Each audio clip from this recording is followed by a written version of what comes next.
how they interact with their communities, particularly their other childhood peers. So doll play plays a critical role in the maturation and the development of children. And this is irrespective of ethnicity, race, etc.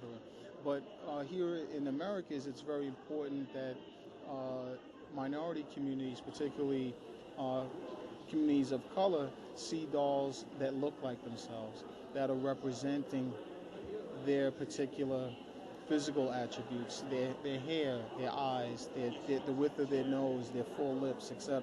That's very important for children as they move forward in life, because they have self-confidence to self-actualize in society and become the people we need to contribute to this economy. Right.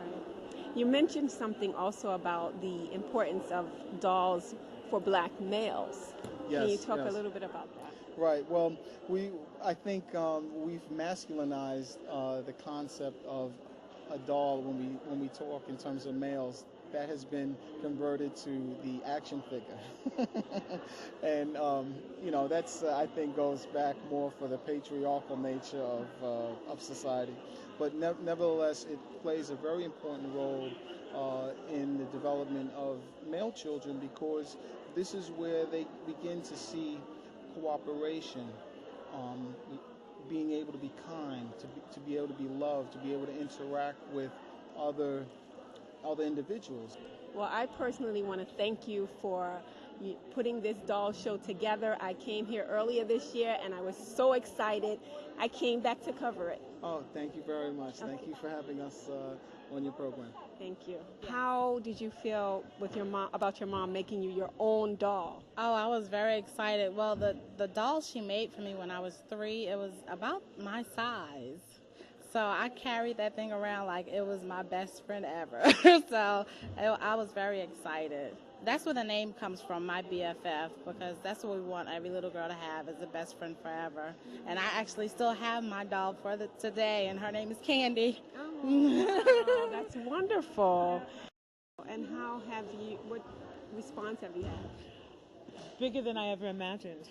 Yeah, the response has been great, especially for culturally identified dolls. Yeah, they pushed me in this direction, and I'm really happy. Wonderful. Yeah. And how do you feel your dolls affect people in our community? Well, they're the people I meet. It's not necessarily the people I see in the media, but it's the people that I meet every day. And so I create that for people, and they see it and they respond in kind, and I get such a great response. I'm in love. I love the diaspora of black people. I'm just in love with my culture, my race, and my people. And so that's your inspiration? All day long. Hi, my name is Deborah Pounds. I'm from Oakland, California. The name of my company is Paddlefoot Evolutions. Paddlefoot being me, Evolutions being, as I grow, they grow, we evolve. I started making dolls because my mom wanted a Santa Claus, and then later on my sister wanted a doll, and the more I looked into the different patterns that they had, the less they looked like people. So this is what I came up with. And what inspired you to become a doll maker? Just the lack of anything out there that looked like people. They looked like dolls, but they had no real spirit to them. So all my dolls each of them are named. So once they're finished, I do the painting of the faces, I do the hair, the body, some of the jewelry. But once I finish it, whatever I see in their eyes is the name that they get. Her name means Olinka, which is cherished one. And she actually resembles an elder, and I asked her To pick this, Deborah. to pick this doll because she reminds me of an elder. And her name is again? Olinka. Olinka, and it means? It means the cherished one. Cherished one. Because American Girl has a lot of really nice shoes, but not really cute dolls. Right. Well, we're interested also in knowing what impact do you think dolls have on how we view ourselves? I think it has a lot. I get a lot, especially when I started doing the gray hair dolls. A lot of people don't see gray hair on dolls, so that brings out a little smile. And then a lot of the older ladies, when they were children, they didn't have dolls. So this kind of brings back to us. So they get to go back to childhood and then have something that's a little adult at the same time. Interesting. And then, I do plastic bag holders for those who don't do dolls. And then these little ladies are tissue covers. So for those who, I can't buy a doll because I need to spend my money on something useful or has a purpose, there's the purpose. Wonderful. Absolutely wonderful. Well, thank you so much. Thank you. And welcome to New York. Thank you. It's bad it's snowing right now. Well, as you can see, our dolls are every color under the sun because as a people, that's what we are. There's light dolls, there's dark dolls, there's straight hair, there's curly hair, there's locks, there's not. And I think that's what makes us who we are because everybody can see something in their doll.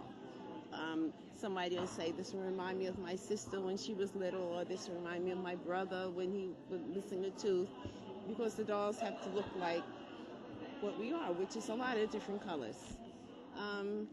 We've been doing it a long time. It had about 30 years.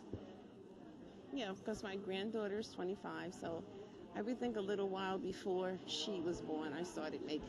My girlfriend was making dolls, and she needed somebody to make the clothing. So I made the clothing, she made the dolls, and then we got busy, so we both did both. I think it's gotten better. I think we have become more appreciative of the difference in the doll. There was a time when, years ago, if I was selling dolls, somebody would say, no, you don't want that doll, you'd rather have a Barbie. Where now I find more parents are trying to teach their young girls to appreciate dolls, to collect them, to take care of them, to treasure them, because they really mean more than just a toy, especially when it's you. So it has changed a lot. It's gotten better. Every now and then, somebody's still stuck a little, but on the whole, I think it's gotten much, much better. Thank you very much. And I so agree with you because I actually brought my children up. I have 2 daughters, and I would not get them anything except black dolls because I wanted them to love themselves and appreciate, who they were. So I really appreciate you for doing, blessing us with your dolls. Thank you so much, Rita. We are here with More Than Just a Doll, and these are 3, I don't want to say doll makers, but I'm just going to let them introduce themselves. How's that? My name is Josephine Stewart, and I'm the marketing director for More Than Just a Doll. My name is Tenaria Drummond-Smith. I'm the founder of More Than Just a Doll. My name is Jeff Smith, and I am the business manager for More Than Just a Doll. Wonderful. So I would like to know, how did More Than Just a Doll become a reality? Well, More Than Just a Doll started in the late year of 2004 when I was in college, and one of my professors had brought a doll in for me to see, and I just started creating my dolls from at that point because I just wanted to start my own business. And how has that journey been? It's been very successful, to the point we just started another company which is called Jar Babies. We incorporate that with More Than Just a Doll as well. I would like to get just some feedback from our male,